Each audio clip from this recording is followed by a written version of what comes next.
Iya, ada yang pun baca wajah. Itu ketahuan. Mana ibu-ibu yang suka bongkar dompet suami itu kelihatan tuh dari wajahnya sih. Jadi Nabi kita itu bukan manusia biasa, tapi manusia yang luar biasa. Kalau bapak-bapak di sini kan manusia yang biasa di luar. Kalau Nabi luar biasa. Yang ketiga, apa yang melandasi kita memperingati Maulid Nabi?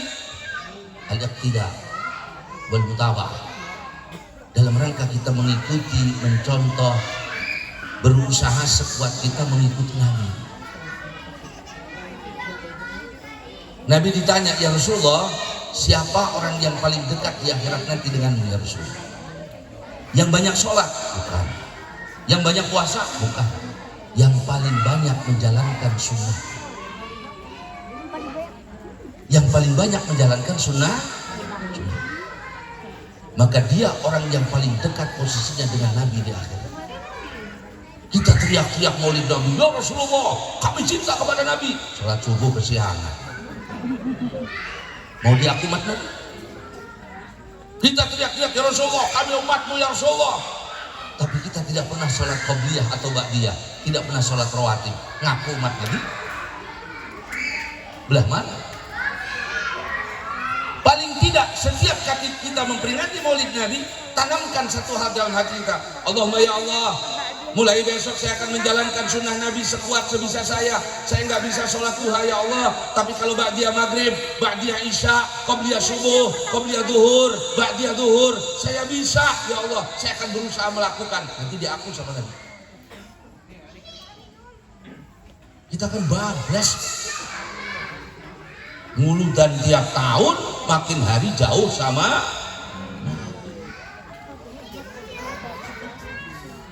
Dan yang paling istimewa dari Nabi kita ini bukan sekedar derajatnya, bukan umatnya saja, bukan kemuliaannya di mata Allah, tapi yang paling istimewa daripada Nabi kita adalah akhlaknya. Sahabat tanya, ya Rasulullah, yang paling berat di timbangan hari kiamat itu pahala apa? Sholat? Bukan. Puasa? Bukan. Baca Quran? Bukan. Yang paling berat di timbangan hari kiamat itu apa ya Rasulullah? Kata Nabi, husnul khuluq, akhlak yang baik. Ya Rasulullah, siapa orang yang paling mulia di antara kami? Yang banyak puasanya? Bukan. Sholatnya? Bukan. Siapa orang yang paling mulia di antara kami ya Rasulullah? Kata Nabi, ahsanukum akhlaqa, yang paling baik akhlaknya di antara kalian. Ya Rasulullah, saya punya tetangga, kalau malam sholat sampai pagi, kalau malam baca Quran sampai pagi, tapi kalau pagi nyakitin orang. Kata Nabi, neraka. Kata ibu-ibu, untung saya nggak sholat sampai pagi. Yang sholat belum tentu, apalagi yang tidak sholat. Ya Rasulullah, tetangga saya sholat sampai pagi, enggak. Baca Quran kalau sampai pagi, enggak. Tapi kalau pagi nggak pernah nyakitin orang. Kata Nabi, masuk surga. Maka akhlak ini menepati peranan yang tertinggi di dalam agama. Ini Bapak Ibu, kalau kita mau bicara akhlaknya Nabi, insya Allah ngajinya sampai subuh nggak bakal kelar. Karena Nabi itu semuanya istimewa. Kira-kira sampai subuh sanggup? Saya nggak sanggup Pak. Saya yang pendek saja. Al-Imam Fudail bin Iyad, seorang ulama besar, beliau mengatakan kalau orang itu pengen diaku jadi umat Nabi, kalau orang itu pengen mencontoh akhlaknya Nabi, minimal ambil 3 akhlak yang paling mulia. Berapa Bu? Berapa? 3. Apa 3 akhlak yang diambil dari akhlaknya Nabi yang paling mulia ini, sehingga menjadikan orang itu disenangi oleh Allah di akhirat nanti dekat dengan Nabi? Yang pertama, kata beliau, salamatus sudur, hatinya hati yang selamat, gak punya iri, gak punya dendam, gak punya dengki, gak punya riya, gak punya ujub, gak punya benci sama orang. Maka orang itu sudah mengikuti sunnahnya Nabi. Nabi ngomong sama Anas bin Malik, ya Anas, idza stata'ta, nah kalau kau bisa, antun sia wa tusbiha, sore-sore, pagi-pagi, setiap hari, di sore hari dan di pagi hari. Laisa fi qalbika syai'un li ahadin minal muslimin engkau tidak punya perasaan jelek kepada siapapun, lakukan itu, kata Nabi. Inna dzalika min sunnati, sebab itu termasuk sunnahku. Faman ahya sunnati kana ma'i fil jannah, barang siapa yang hidupkan sunnahku maka bersamaku di dalam surga. Tidak punya perasaan jelek sama orang. Ya Allah, kita kan sekarang paling susah itu. Tetangga yang beli mobil kita beli obat sakit kepala, yang beli mobil beli rumah pingsan tetangga, iri aja ngelihat orang, ya apa aja diirikan sama orang. Masya Allah. Sehingga kalau kita tanya kenapa hidup kita ini sekarang kurang tenang, kurang nikmat, kenapa? Sebab kita ini banyak ngelihat ke atas urusan nikmat, jarang ngelihat ke bawah. Padahal kalau Bapak pengen jadi orang kaya, saya pengen jadi orang kaya, kiai, gampang. Caranya bagaimana? Jangan berteman dengan orang yang lebih kaya. Kaya kita. Bapak punya duit 50.000, jangan temenan sama yang punya 100.000, kalah kita. Miskin. Bapak punya uang 50.000, temenan sama yang gak punya duit, kaya. Coba jajal, Bapak punya 50.000, datang ke pos ronda tuh, yang lagi pada nongkrong. Ini nongkrong sini nggak ada kopinya, nggak ada rokoknya. Iya, 50.000 doang. Beli rokok, beli kopi. Apa jamnya? Siap bos. 50.000, bos. Jadi kalau mau jadi orang kaya itu gampang. Jangan berteman dengan orang yang lebih kaya dari kita. Miskin kita. RT temenan sama lurah, disuruh-suruh. Gimana lurah? Tapi kalau RT temenan sama warga, dekatnya sama masyarakat, RT, gimana? Ya kita masalah temen, Bu. Ada orang senang temenan sama orang kaya, datang ke rumahnya, lihat TV-nya baru, kulkasnya baru, ingat di rumah kulkas tinggal pintunya doang. Pulang berantem sama suami. Saya mau punya suami itu gak kelebah. Gak kebenaran saya punya suami. Kata suaminya, emang kenapa? Tuh tetangga dah, baru. Habis umroh, jalan-jalan kemana-mana. Saya minta Allah punya suami itu, alhamdulillah. Segala ada aja di rumah, gak kemana-mana.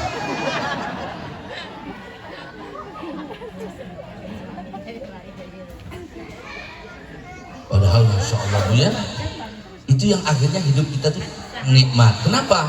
Ya karena kita banyak bergaul dengan orang yang lebih banyak nikmatnya dari kita, ujung-ujungnya kita mengecilkan nikmat Allah Subhanahu. Bapak Ibu, orang hidup di dunia mah kalau kata orang kampung mesawang sinawang, pesangka-sangka.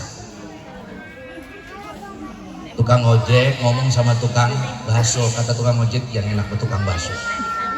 Kata tukang bakso, yang enak tukang ojek. Kemana-mana naik motor. Istri orang jangkut-angkut. Paling enak tukang ojek. Kata tukang ojek, yang enak ke tukang bakso. Kenapa? Lapar makan bakso. Padahal semuanya sama, Bu. Semua orang punya permasalahan masing-masing. Ada ibu-ibu ngomong, ya Allah tetangga kita mah enak, tiap pagi naik mobil, tiap pagi naik mobil, tiap pagi pergi. Berobat jalan mau? Mau?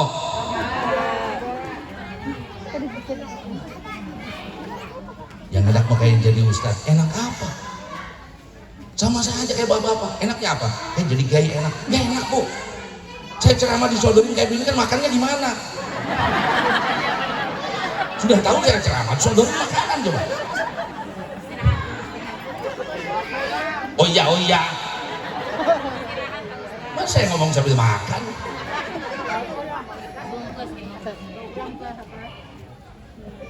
Enak mau jadi kiai. Enak apanya? Jam 3 pagi saya digedor-gedor. Ada orang datang ke rumah saya. Ada apa? Istri saya mau lahiran, kiai.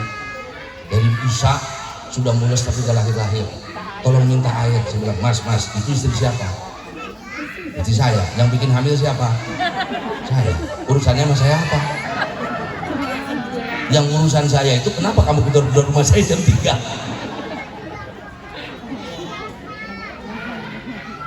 Jadi semuanya enak. asal kita melihat orang yang lebih kurang nikmatnya dari kita, sehingga kita tidak berburuk sangka kepada siapapun. Jangan suudon sama orang, jangan suudon sama bapak, jangan suudon sama orang. Sumber segala penyakit itu buruk sangka. Ya, satu saat Nabi Isa tuh melihat ada anjing matanya 3. Ada anjing matanya 3. Itu Nabi Isa ngomong dalam hati, ya Allah, sudah mah anjing matanya 3. Itu anjing jawab, apa kata anjing? Nabi Allah, saya tidak pernah memilih menjadi anjing, apalagi matanya 3. Yang buat saya begini siapa? Allah. Nangis. Apa saya pernah memilih? Kalau saya boleh memilih, saya gak mau jadi anjing, apalagi matanya 3. Tapi kan saya gak bisa memilih. Nangis. Karena berapa banyak kita sering buruk sangka sama orang.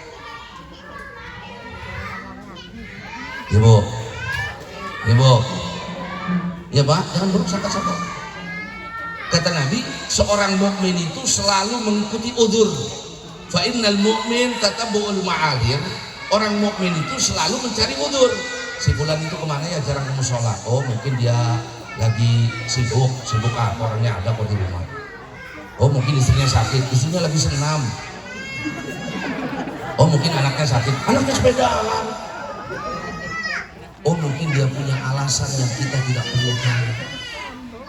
Mungkin dia punya udzur yang kita nggak perlu tahu. Sudah, jangan banyak-banyak. Penyebab orang itu jatuh pada berbagai kemaksiatan, sebabnya cuma satu, buruk sangka. Supaya gak buruk sangka, jangan banyak baca berita orang sekarang. Banyak baca berita orang sekarang bikin ruwet dalam hati. Ini bapak-bapak tuh buka berita di internet itu, si fulan korupsi, ngerong-ngerong, gondok, padahal urusannya sama bapak apa? Ada orang Pak baca berita ekonomi morat-marit, ekonomi dunia kacau-kacakan, ketakutan. Saya tanya kenapa? Ekonomi lagi kacau. Urusannya sama bapak apa? Mau tukang nyetak batu tapi mikir ekonomi. Jangan banyak baca berita orang sekarang, jangan banyak baca berita medsos. Bikin hati gelap, bikin hati pegel. Banyak baca cerita orang dulu. Cerita siapa? Cerita Nabi. Cerita siapa? Cerita sahabat. Cerita siapa? Cerita para wali. Ngelapangin hati. Tapi kalau kita banyak baca cerita orang sekarang, sumpah hati. Tak percaya. Ujungnya buruk sangka, ujungnya ngomongin orang. Ya Allah, artis yang cerai, ibu se-RT yang ribut. Blow on.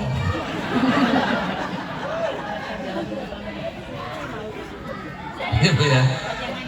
Jangan buruk sangka, jangan suudon, jangan punya benci sama orang. Masya Allah. Punten, kadang-kadang kita ini disibukkan dengan kesalahan orang yang berbuat salah sama kita yang ruwet. Ibu diomongin sama orang, dijelekin sama orang, dipikirin sama ibu, kelewatan amat situ tuh ya. Padahal kalau susah mendatang ke rumah saya, semalaman ibu gak tidur. Saya mau tanya, yang dosa siapa? Dia. Yang masuk neraka? Dia. Kenapa ibu yang ruwet? Bener? Motor kita dicolong maling, semalaman gak tidur. Malingnya enak-enakan. Yang dosa siapa? Dia. Yang masuk neraka? Dia. Kenapa bapak yang ruwet? Tapi kan motor saya hilang. Kalau dasar rezeki gak bakal hilang. Kalau dasarnya rezeki gak bakal hilang. Tapi kalau memang bukan rezeki kita Pak, jangankan ditaruh di luar rumah, ditaruh dikunci dalam rumah juga digotong. Dulu ada ustadz ngumpetin duit di dalam kitab. Itu ketahuan sama istrinya tuh. Kata istrinya, ini duit apa ya? Mana? Ini dalam kitab. Ya Allah, duit sial itu. Kok duit sial udah diumpetin ketemu aja? Ya memang bukan rezeki. Kalau yang dasarnya rezeki kita gak akan pernah lari, mesti akan jadi milik kita. Gak perlu ruwet. Makanya hidup itu yang optimis lah, yang optimis. Kayak tukang mancing. Ada bapak seneng mancing? Optimis bener tukang mancing itu. Hasil belum tentu, bok udah bawa. Bener? Tukang mancing tuh berangkat mancing, hasil belum tentu sudah bawa bok. Maka orang hidup yang optimis.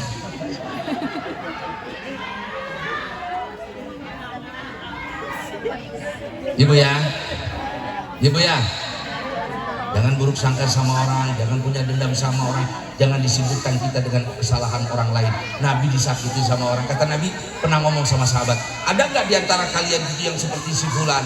Si Fulan itu siapa ya Rasulullah?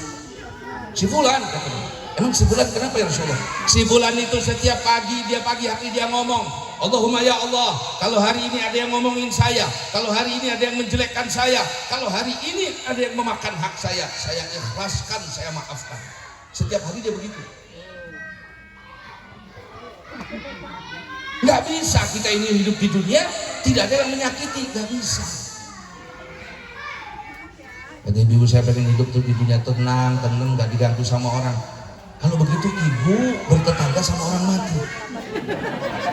Tidak pernah orang mati mengganggu orang.